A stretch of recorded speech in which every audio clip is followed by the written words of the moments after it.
धन्यवाद हो प्रभु सुंदर समय देथिबारु प्रभु को धन्यवाद दिए। मोर प्रिय भाई और भौणी माने मु समस्त को अनुरोध करुच्ची वीडियो को पूरा देखिए, स्किप करेंगे ना कहीं ए वीडियो आपण को सचेतन करें। ए वीडियो आपण जीवन में किसी बदलाव नहीं आसीपे। तो दयाकोरी पूरा वीडियो को देखिए, कहीं वीडियो को अधा देखिकी छाड़े ना। मु कहवाक चाहे अनेक भाई भौणी मान प्रश्न यह अटे जे आमको प्रभु कथा होना आम सहित कहीं प्रभु कथा होना आम एत प्रार्थना बाट जाऊँ एत प्रार्थना करुचु एत आराधना करुचु कहीं प्रभु आम को कथा होना।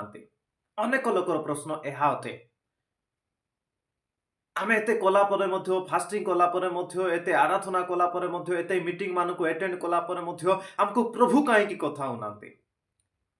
आमे कौन भूल करिछु बा प्रभु आमान को कौन पाई कथा होना। यही प्रश्न को लोक माने आज अनेक लोक आज प्रश्न करुछंती, अनेक लोक धरिकी पुछुछंती। मु आपन को कहबा पाई चाहे प्रभुकर लोक माने आपण केते बाइबल पढुछंती, आपण प्रार्थना करुछंती, ता प्रभु को आपण कथा होछंती, प्रभु को आपणकर वेदना जनाउछंती, प्रभु को आपणकर जहा मध्य रहिछि आपणको जीवन रो कथा ताहा आपण प्रभु को सहित शेयर करुछंती, प्रभु को कथा होछंती। किंतु आपण केते बाइबल पढुछंती, बाइबल पढिबा द्वारा कोन होए प्रभुकर बाणी को आपण सुनी परिबे। प्रभु जहा मध्य कहिछंती सेही विषय को आपण सुनी परिबे कोठी बाइबल मध्य रे। बाइबल मध्य रे आपणकर प्रत्येक विषय रो उत्तर रहिछि। बाइबल पढिबा द्वारा प्रभु आपणको कथा हेबे, आपणकर समस्या विषय कथा हेबे, आपणकर रोग विषय कथा हेबे, आपणकर परिवार विषय कथा हेबे, आपणकर पुओ झियो विषय कथा हेबे, आपणकर परिस्थिति विषय कथा हेबे, आपणकर चर्च डेभलप विषय कथा हेबे। सब विषय रे परमेश्वर बाइबल पढिबा द्वारा कथा होंती।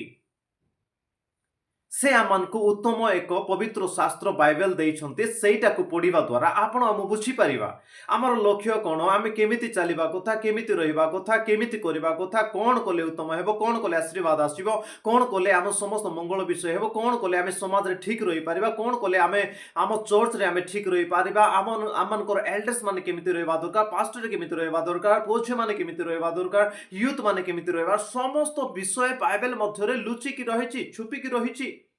आपण जे पर्यंत बाइबल को पढ़िबे ना से पर्यंत आपण किछि मते बुझी परिबे ना, किछि मते जानि परिबे ना। प्रार्थना कले कोन प्रभु आपण को स्वर देकी ही कथा हेबि कि आपण को पढ़िबा को पड़िबो, आपण को बुझिबा को पड़िबो।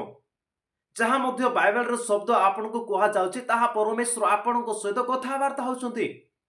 आपण को भीतर रहउतबा भूल को जेतेबेले प्रचार करा जाउछि सेतेबेले आपण ग्रहण करिबा को पड़िबो। यस प्रभु ए विषय मोर होउछि, ए विषय मु करूछि, एटा को छाड़बाक पड़ो, प्रभु मते कथा होछंती, एहा आपण ग्रहण करंतु। अनेक पास्टर प्रचारक मान जेतेबेले प्रचार करंती हमर पाप विषय रे से माने देखांती, जेतेबेले देखाइला पोरे हम माने भाबु जे ए मोर विषय काहे के कहउछि, नै नै नै ए आपणकर विषय कहउ नाहंती। आपणकर पापर विषय परमेश्वर तांको देकी कथा होछंती, आपण को ताको ग्रहण करिबा को पड़िबो। अनेक लोक भाबंती पास्टर मोर ए विषय को जानि छंती तेनु करी मते ए विषय रे कथा होछंती। नाइ प्रिय माने पास्टर आपन को जाड़ी कि नुहे, पास्टर सही भीतर कथा होछि जोटा कि पवित्र शास्त्र लेखा होछि। आपण दया करी कि आपण सतर्क हंतु, सावधान हंतु। आपण को जदि प्रभु कथा होनांती तार अर्थ आपण बाइबल पढु नाहंती।